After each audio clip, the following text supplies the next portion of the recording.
procedimiento de reformulación de estos decretos, porque ahora hay que ajustar estos decretos a la realidad de lo que va a ser conforme a la ley. La ley es una ley muy corta, es una ley que tiene 6 títulos, tiene 65 artículos y tiene 2 disposiciones transitorias, que engloba todo lo que significa una visión de desarrollo productivo. Recordemos que esta ley viene, o las zonas económicas especiales vienen de unas leyes que antecedieron, que eran las leyes de desarrollo integral, leyes de desarrollo regional socioproductivo de la patria, que es la ley que contempla la creación de las zonas de desarrollo estratégico.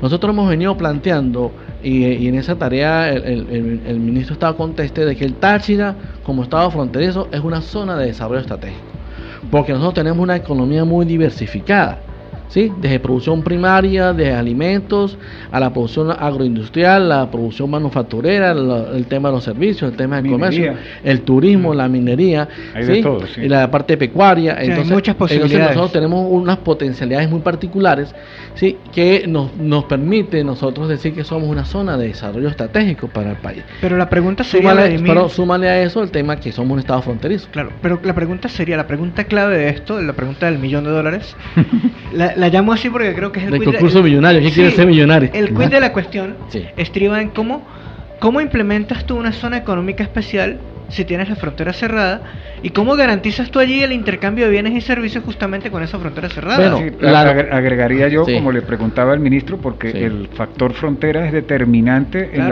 las condiciones de desarrollo del Táchira. Efectivamente, es decir, la esencia de la zona económica es un régimen que permite la importación de insumos, partes, piezas, productos semielaborados para un proceso de transformación y obtener un producto de exportación. Por lo tanto, o sea, industria. Por lo tanto, manufacturero, ¿no? Pero en la ley, en el proyecto de ley nos crea diferentes zonas económicas especiales de exportación, de desarrollo industrial, pero con exportación, el turismo, zonas económicas financieras. Entonces, hay varios, amplía el efecto, ¿sí? Amplía el efecto de lo que significa el incentivo a las distintas actividades económicas. ¿Qué sucede? Necesariamente tenemos que aperturar comercialmente la frontera para que podamos activar inmediatamente la zona económica especial fronteriza unida a San Antonio, al menos que es la que tenemos nosotros decretada. ¿Por qué? Porque la funcionabilidad de la zona económica especial depende estrictamente de que hayan importaciones y exportaciones. Y hablamos además de una zona en donde existían antes de esto 3.000 empresas o más. Muchísimo más. Pero otra de las cosas, Vladimir, es que yo supongo que necesariamente el gobierno nacional tendrá que entender que tiene que avanzar en una negociación con Colombia para la reapertura de todos los pasos fronterizos de forma plena. No de manera inmediata, pero sí gradual, lo tendrá que hacer, porque si no, no tiene sentido hacer todo este esfuerzo. Y ese comentario que acaba de hacer Gerardo Moreno, que me parece, además de oportuno y pertinente, importante, me permite a mí agregar de que de hecho han venido ocurriendo, Vladimir Tovar, una serie de reuniones muy importantes, tanto en el lado colombiano, en el norte de Santander, como en el estado Táchira, de los gremios de producción, de todos los gremios de producción, trabajando en conjunto para crear, digamos, una agenda que impulse la apertura nuevamente de la frontera y de los puentes internacionales. ¿Qué nos puedes informar de ello? Tenemos entendido que ayer hubo una reunión en San Antonio muy importante en esta orden, digamos la última reunión, pero que es una secuencia de reuniones que vienen ocurriendo desde el mes de octubre del 2020 con frecuencia. ¿Qué nos puedes comentar? Sí, ahí hay varios elementos importantes. En primera medida, efectivamente, nosotros necesitamos para correlacionar con el tema de las zonas económicas especiales, nosotros tenemos que tener la apertura de la frontera. En segundo lugar, sí, ciertamente estamos trabajando, sí, de la mano con las autoridades en función de la apertura comercial.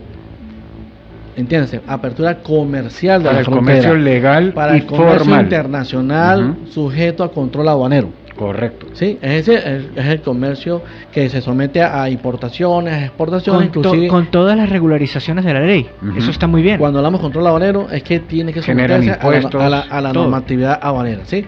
Entonces, el tercer lugar que nosotros venimos haciendo es que está la apertura por parte de toda la cadena logística de comercio exterior que involucra agencias de aduanas, almacenadoras, transportes de carga internacional, todos los operadores, las oficinas que con competencia, la aduana, etcétera, todos están bajo unas medidas de bioseguridad. Ya hicimos nosotros en diciembre un simulacro de una operación con medidas de bioseguridad, simulando en la almacenadora cómo sería el ingreso del vehículo, la carga, cuando debe pasar, y en esta simulacro participó el alcalde del municipio de Bolívar y participó el delegado para la frontera, para la zona económica, el licenciado Trompis, por parte del protectorado. Todo esto se va sumando efectivamente. Recientemente hicimos el 17 de marzo y el 24 de marzo hicimos 2 jornadas muy importantes entre los gremios empresariales binacionales del norte de Santander y de Táchira, que son los gremios que venimos trabajando durante 2 años. Durante 2 años venimos trabajando insistentemente en la apertura comercial de la frontera. Entendamos que la apertura de los puentes internacionales necesariamente tiene que empezar por lo económico para luego pasar por lo social. ¿Por qué? Porque el control de la bioseguridad en las condiciones actuales en lo peatonal es muy complejo. Sí, es muy difícil. Es muy complejo y hay una realidad: no tenemos la educación para cumplir con las normas de bioseguridad. Lo primero es que ante una medida de apertura peatonal, lo primero que va a hacer la gente es aglomerarse, y es lo que no se puede hacer. Entonces hay una serie de elementos que las autoridades sanitarias, que las autoridades nuestras están analizando en materia peatonal. Sí, tendrán que establecer protocolos. Tienen que haber protocolos, pero el tema es que puede estar el protocolo, pero el ciudadano lo cumple o no lo cumple. Entonces es un tema también de conciencia que se necesita. Pero viene el proceso comercial. Nosotros tenemos primero la fe en Dios, ¿sí? Porque sin el nada. Y sencillamente nosotros creemos, ¿sí? Y el resultado de la reunión que tuvimos este miércoles da fe de ello, ¿sí? De que las autoridades gubernamentales venezolanas, ¿sí? Nosotros decimos mañana, aunque a algunos no les gusta que uno imponga día, ¿no? Pero nosotros decimos mañana. Hoy, ojalá al terminar el programa tengamos la noticia en vivo y nos vayamos a los puentes, porque ya hay información de que se van a quitar los contenedores, sí. Claro, y vamos con las cámaras y vemos cómo se Totalmente.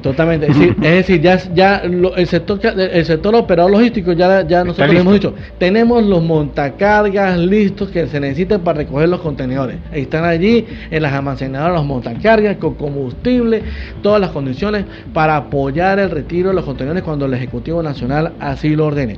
Algo muy importante: el licenciado Freddy Bernal, diputado Freddy Bernal, ha manifestado, ¿sí? En el programa del viernes pasado que él desarrolló por programa de radio, sí, que ha venido haciendo las gestiones, haciendo las llamadas telefónicas al presidente, vicepresidente. Bueno, nosotros lo hemos manifestado, y en las distintas reuniones que participan sus representantes saben que el sector productivo, no solamente la frontera, hay que estar claro, el tema de la frontera es un tema que quedó demostrado que incide en el Táchira, en la región incide en todo el país. Sí, exactamente. Correcto. Esta frontera se demostró que es la frontera más importante de todo el país. Vladimir, si me permite el comentario, igual Fidel. Adelante, claro. El gobierno nacional parece haber entendido a golpe de realidad que cosas como la apertura de la frontera ayudarían a mejorar terriblemente o increíblemente la vida del ciudadano. Y muestra de eso... Y de la economía. Y de la economía, naturalmente.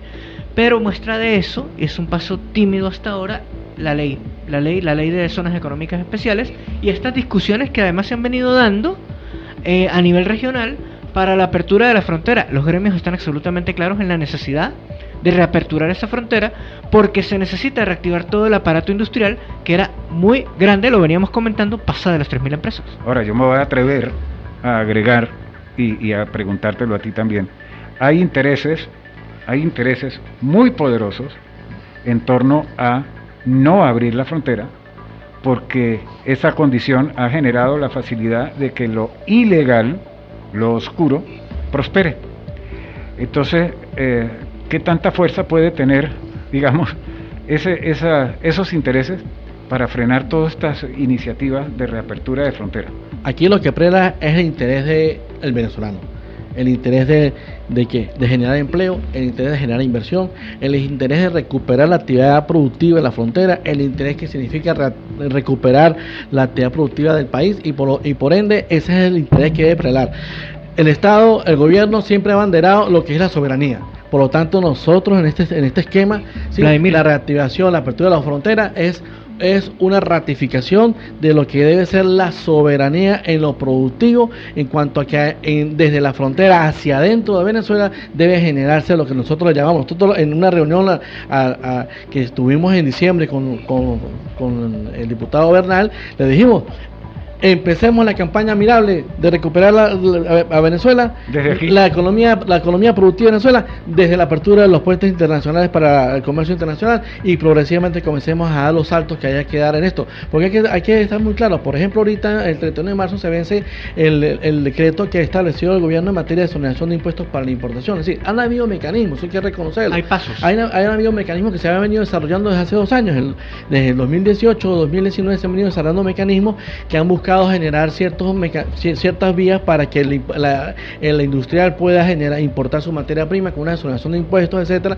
¿Y qué es lo que nosotros necesitamos? Necesitamos es que no sean solamente ciertos mecanismos, es que la dinámica sea de tal manera que el industrial se acoja a la zona económica, se acoge a un régimen especial, se acoge a una exoneración de impuestos, que sea un abanico de oportunidades para que el empresario de verdad pueda tener la confianza y la seguridad de que puede desarrollarse en su productividad.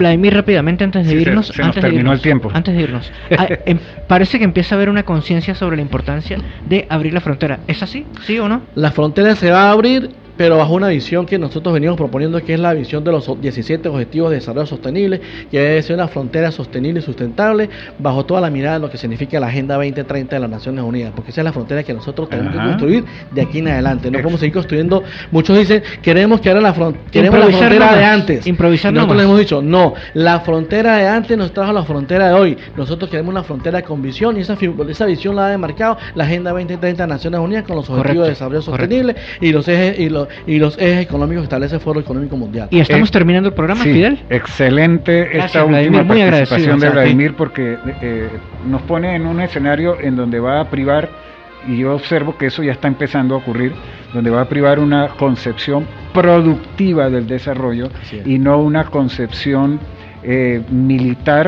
militarista basada en el concepto de la defensa nacional, ¿no? Fidel, si me que permite, eso cambia absolutamente todo. Para terminar, para finalizar rápidamente, reiteramos el agradecimiento al viceministro Juan Arias por su participación en el programa. Lo tuvimos a las 7 de la mañana, la primera parte de esta segunda hora. Y agradecemos a él y a su viceministerio por participar en nuestro programa aquí en Global Radio. Terminamos por el día de hoy. Soy Gerardo Moreno con el 52.790 de la Universidad Central de Venezuela, y me acompaña mi amigo y compañero Fidel Ravelo con el 52.800, el certificado de locución de la Universidad también Central de Venezuela. Agradecemos a Vladimir Tovar, coordinador del Consejo de Ramos Productivos de la Asociación de Comerciantes y Empresarios del Estado Táchira, ACETA, por habernos aceptado la invitación y haber venido aquí a Global Radio físicamente a aportar toda esta información tan importante que hemos compartido con ustedes. Muy completa su intervención.